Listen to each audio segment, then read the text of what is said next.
Yo, it's your host that loves destruction, the most chaos gamer here, and yes, we are back with some more My Hero Academia Ultra Impact. And in today's video, we are going to be going over the last UR character that is going to release before the anniversary.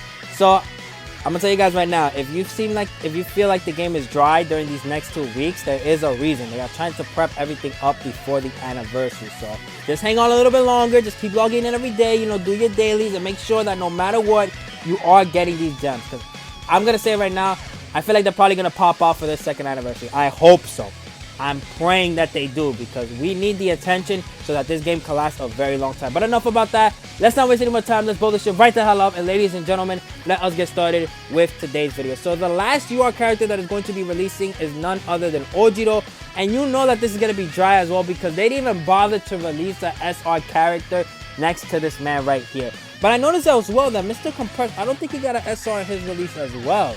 I hope this is not a new trend where they're going to start releasing the UR characters, the support memories, and that's it. Because it's still nice to get that SR character that's featured on the banner to get the bonus rewards from the event. I'm just hoping that this is just because the anniversary is coming, and then once the anniversary is over, then they go back to releasing new SR characters.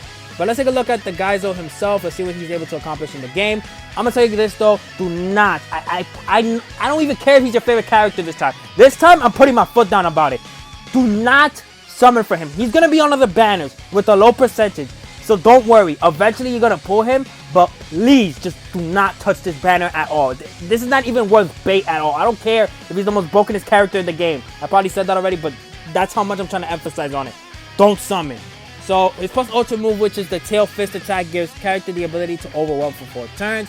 Then he does 650% damage to a single opponent. Also increases character's action skill impact by 30% for 5 turns. So that means that on the first action skill is going to be 430%, and then on the second action skill is going to be 280%. And then let's take a look at the overwhelm skill for those of you guys that probably don't know what it does. It's going to take me a little bit, so hold on.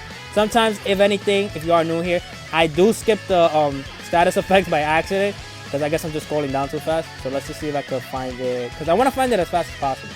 Composure, counter, these are all immunities. Okay, please. This is what I'm talking about. It takes too long. If anything, sometimes I cut. Who knows if I'm going to cut this one? There we go, overwhelm. So increases damage to an opponent by a set amount for however many more temporary buffs character has than said opponent. Then reduces damage received by an opponent by a set amount for how many more temporary buffs character has than this said opponent. That's what makes this so good to go up against bosses, because you know for a fact that a boss will have way more temporary buffs than the actual character itself that is going up against that boss. So that's a very good skill that he has. So let's take a look at his first action skill, which is going to be the Tornado Tail Dance. Deals 400% damage to a single opponent. Also increases action skill impact of all allies by 10% for 8 turns when using a successfully executed skill chain.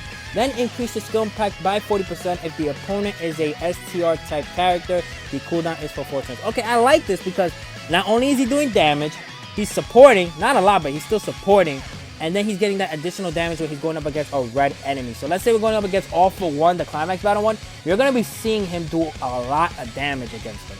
Now let's take a look at the second action skill, which is going to be the Fist of the Tail, Swamp Smack Spin. What the hell kind of name is that? I got to see that animation for that. What? Such a long name for probably something that's basic as well. So it deals 250% damage to all opponent and decreases defense of all opponents by 15% for 3 turns. I like this guy. What the hell? I just like his second action skill, but damn, okay. So not only is he boosting damage, he's lowering the defense so you can even do more damage. Alright. So then he increases skill impact by 40% if the opponent is a STR type character. The cooldown is for 4 turns. Yo, if this guy gets barrier on anything, he'll be good against All For One. So let's take a look at the first auto skill, which is going to be a Sincere Fighter. Increases action skill impact of all ally ABL type characters by 25%. Once per battle, gives character the ability to make a last stand 1 time when HP is below 50%. So if anything, if you don't want to put him on the front, you can put him on the back, and then it's like you're going to get that extra boost in damage still. So no matter what, this guy is going to be supporting, whether he's on the front or he's on the back, or he's not even doing anything at all. So next we have the second auto skill, which is going to be the Bounding Tail. Every turn increases character skill impact by 5% for 5 turns. So that'll be up to 25%. And then reduces damage to character by 3% for 5 turns. So he's getting 15% damage reduction. So overall, I think he's a good character, you know. It's pretty basic what he's going to be doing, which is attacking hard and supporting. And then there's those moments where he could take hits as well due to his overwhelm effect and his reducing damage reduction by 15%. But again, do not pull for him right now unless you get him on a single like I got Mr. Compress on a single. It is a bad time to be summoning. We are so close to the anniversary. There's no point in doing so. But now let's take a look at the support memories that are going to be featured on the banner. One of them being a minor assertion. Gives character the ability to make a last stand 2 times when a wave starts. When HP is below 50%, increases character's power by 45%, speed by 45%, and then once per battle, certain characters' active skill cooldown time by 3. That's new. Nothing in the game has by 3. Wow. But you have to max it out. That's the problem. Because I bet you that's not even a thing at level 1, right? Yep. It's 30%, 30%, and then 2. Probably goes up by 5%. Yep. 35, 35, 40, and then 45 and 45. Wow. That's crazy. The first support memory to get 3, and you have to max it out. I don't think anybody's going to max it out, to be honest. I mean, I don't know. Probably you guys would. There are some crazy animals out there that wants every support memory maxed out, but let's just see. And can I just say that the art looks absolutely amazing. Top chef review on that. Oh my god, I love this art. I'm about to save it for a thumbnail. Alright, so what's the SR support memory? Melt away the fear. This does not look like a banner support memory. This looks like an event support memory. I gotta check in the Discord after this, but increases character's power by 55% when character has damage down. So how much does it go down by? 50%, 45%, and then 40%. Okay, so the character that gets this is going to be doing a lot of damage. That is something for sure, but I don't know. I'd rather have a support memory that's doing way more than just giving me 1 buff. But that could just be me at the end of the day. We'll have to see how this type of support memory works. I just feel like it's a free-to-play support memory. And is this the one that's going to be featured? I think this is the one. So, increases character's active skill impact by 40% when equipped by UA high class 1A character. Then also increases plus ultra gauge by 10% when using a successfully executed skill chain up to 5 times. And then, wait, this is event, right? So, this is the free-to-play support memory. This is a summonable support memory?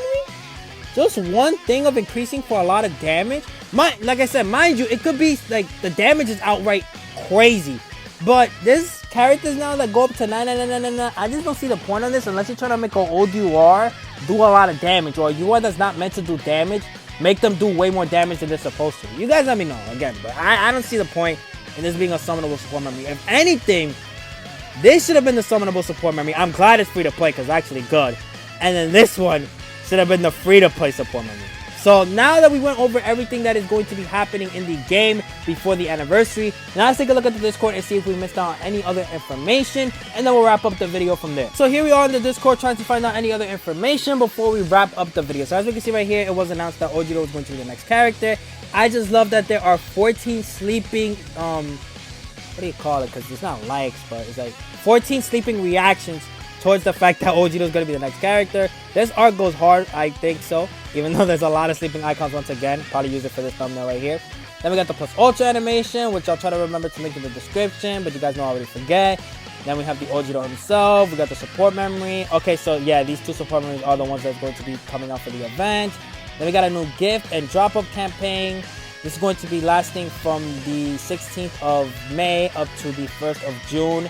So I guess like right when anniversary is starting, that's when we're going to be seeing this banner still. And then the day after anniversary is like on the way, that's when this banner is going to be leaving. Okay, which again, don't even bother looking at this banner. Just pretend that the banner screen is empty and there's nothing you can summon on whatsoever.